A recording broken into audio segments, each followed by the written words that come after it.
So the Hakar movement is the movement in Tibet where Tibetans are taking charge of their own identity and defying Chinese occupation by buying, on Wednesdays, which is a really important day for His Holiness, to actually just buy Tibetan goods, to support Tibetan business, to wear a Tibetan national dress, which is one way of protesting the Chinese government without actually being arrested.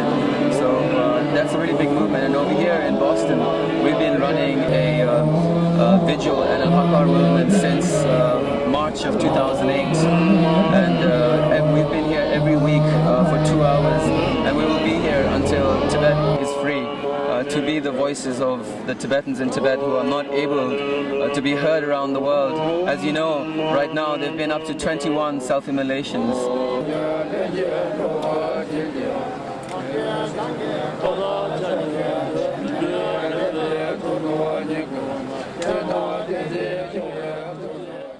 Right now, regarding the Sino-Tibetan dialogue, I don't see genuine sincerity from the Chinese side to engage in dialogue with the Tibetan side. I think that is because they can afford not to. I think that's one thing.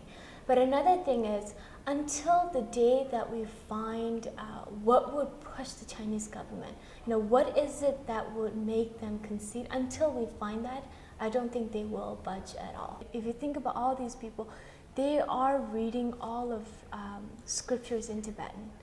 And I don't think the Tibetan language faces that, but I think what we are facing is that Tibetan people are losing their identity.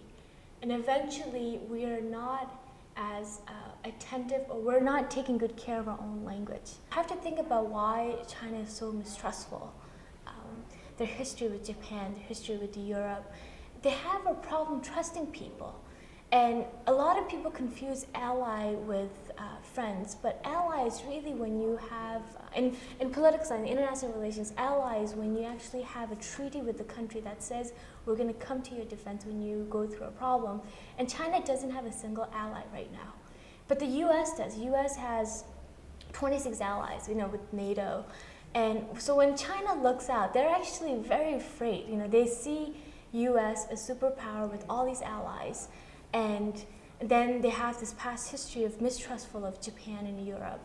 And so they have a very difficult time trusting people. And